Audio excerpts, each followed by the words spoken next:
If you've ever used, regularly used, or have considered using a plant medicine like ayahuasca or psilocybin for spiritual growth, development, or even trauma treatment, you might be one of the many people that have even been told the only way to solve your trauma is by trying plant medicine.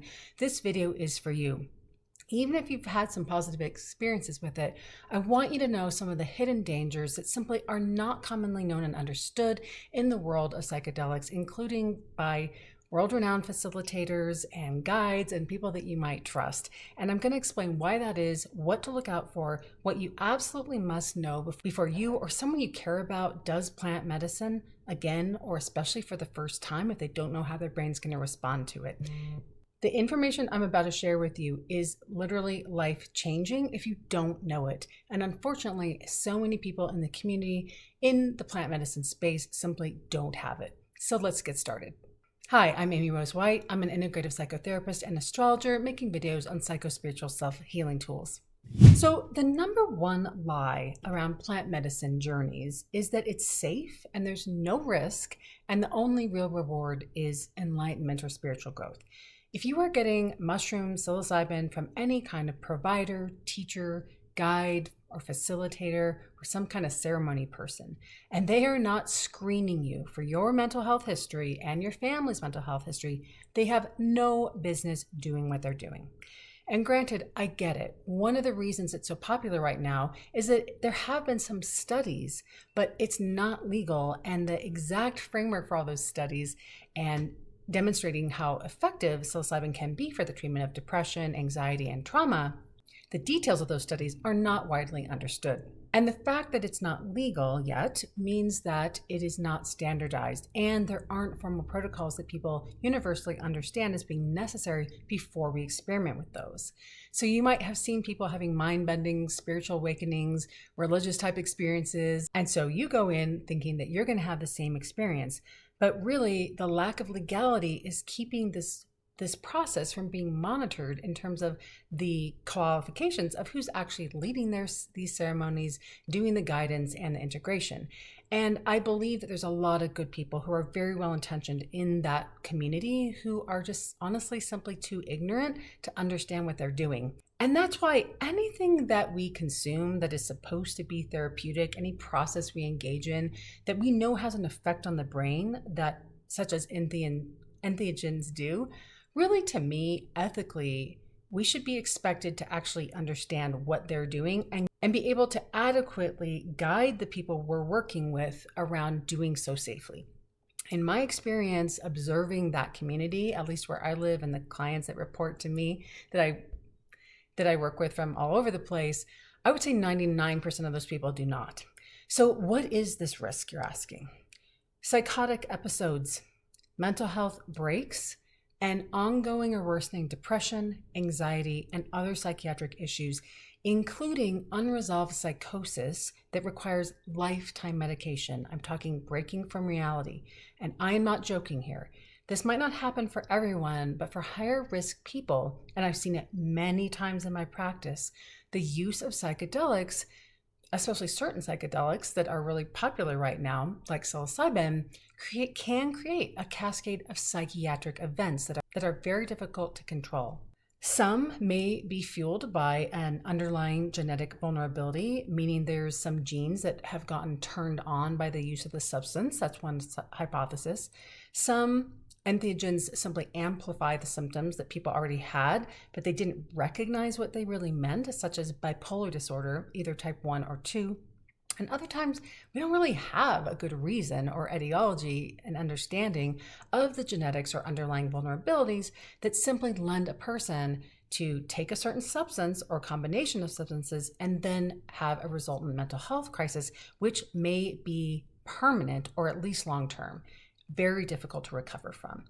I've seen people have ongoing psychotic symptoms, meaning that they're seeing and hearing things other people do not see and hear in a way that is destabilizing, not in a way that's mystical or gives them gifts where they are more functional and of more service in the world, but more so in the realm of not being able to do their job, take care of their kids, participate in society. And often I have seen those psychotic symptoms go on for over a year after going to a mushroom retreat and to some exotic country and never having been screened and have no idea that they could be at risk for having that happen.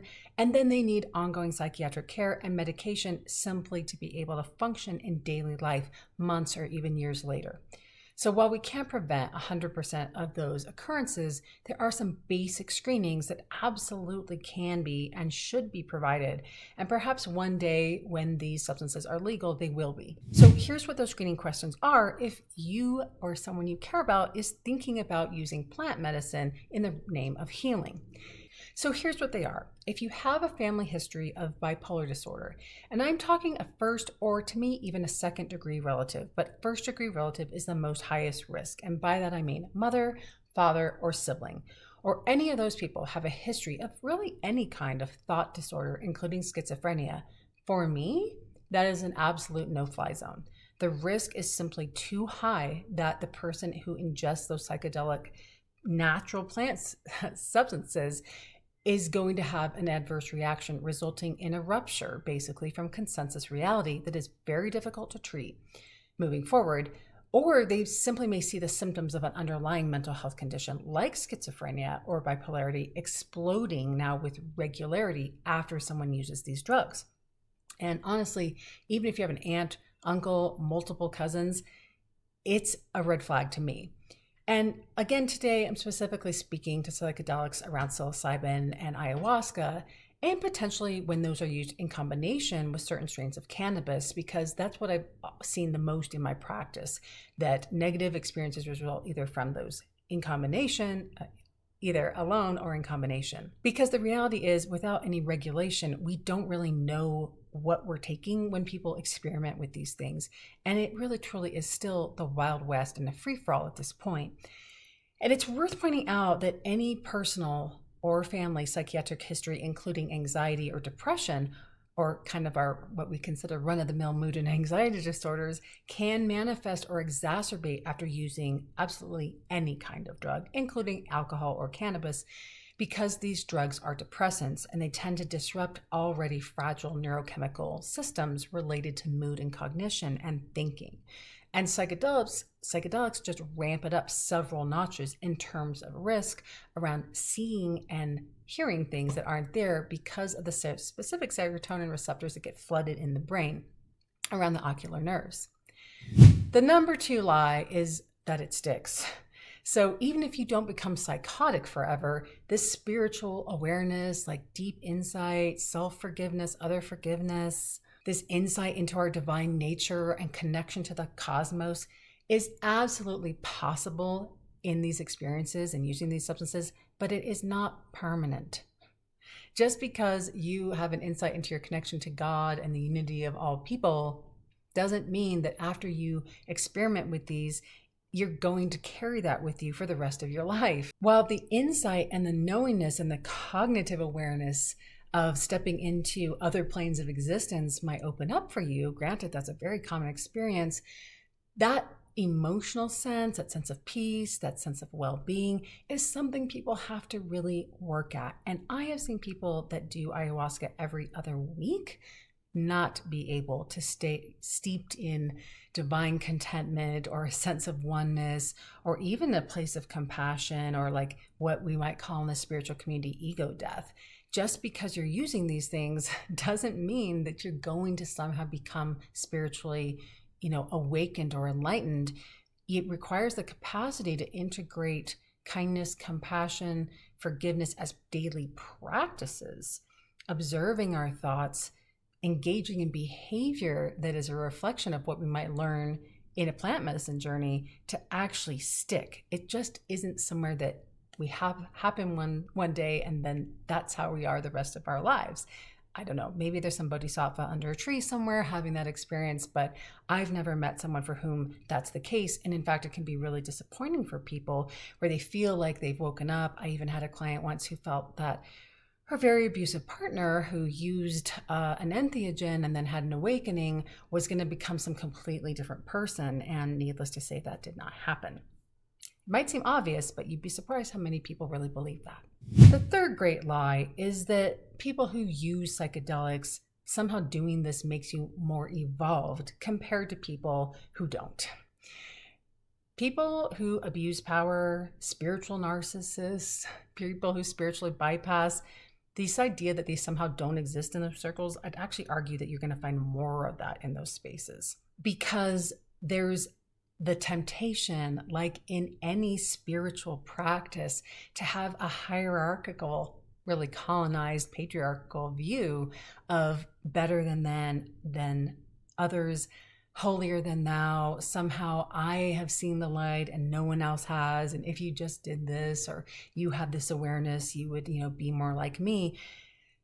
People are frail, meaning that we're very vulnerable to our own egos taking over. And just because you use plant medicine a bunch, or you've, gone on a trek to Tulum or Peru, and you've, sat in the jungle with shamans, it does not necessarily mean that you're going to have more self-awareness or capacity for insight and self-reflection than someone who doesn't.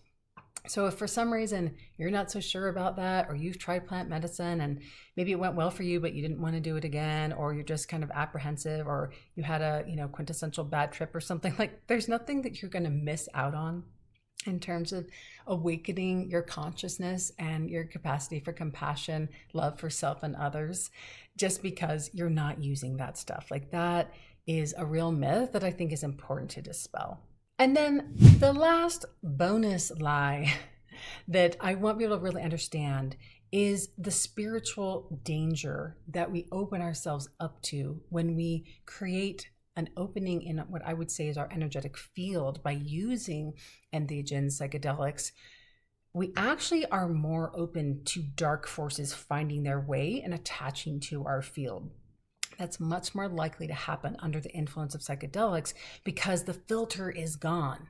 And that filter being gone is what gives a lot of people access to what they might say is a spiritual experience, or seeing beyond the veil, or the expansive experience of unity consciousness, or seeing, the value of their true self and that they're not flawed or damaged. For a lot of people with religious trauma, psychedelics are used to help repair that. And I've seen that be helpful. However, if you're going to use these at a retreat with a bunch of strangers you don't know and a facilitator that is not trained in mental health screening, or you're taking this stuff at a party or a rave or concert, and no judgment here, I have a lot of compassion and empathy and understanding for wanting to do that. And maybe that has been something I have tried, maybe not. It really is a psychic opening that makes us vulnerable to attachments, negative energy. That's really the source, I think, of the bad trip, when people, whether it's a synthetic like LSD or some plant-based medicine that people think is more natural, therefore safe.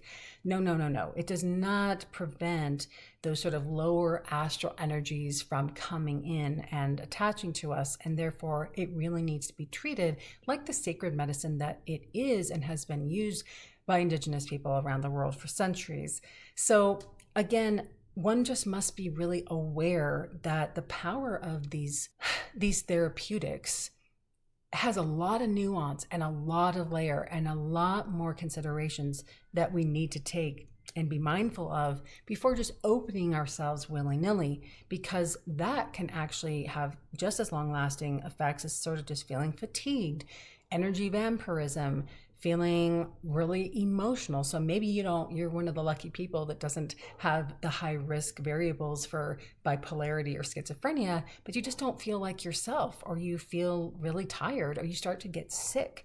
These are things that can happen when we're not protecting ourselves energetically in a really safe, structured container, which is why a lot of the studies on psychedelics include a blindfold, music, and one trained facilitator. Now, I'm not saying I am the guru or know the good and the bad. I don't really believe in that dichotomy, but I do believe in a safer versus less safe and perhaps less effective way of using those substances. So I hope this has been helpful for you. I hope it's something that you can be mindful of. Please let me know below in the comments, what's been your experience? Have some of these like lies turned into, truths for you? Have you seen or observed people that didn't come back, or maybe it wasn't quite what you thought? And perhaps, you're one of the many people that have had really positive experiences with plant medicine. I don't mean to minimize that at all. However, what I just covered really needs to be more commonly understood and known so that people understand the risk they're taking and don't just dive off the diving board into the deep end willy-nilly. Thanks so much for joining me. Thank you so much for sharing, liking, hyping, and subscribing to my channel. And I'll see you in these videos above and the next one soon. Bye for now.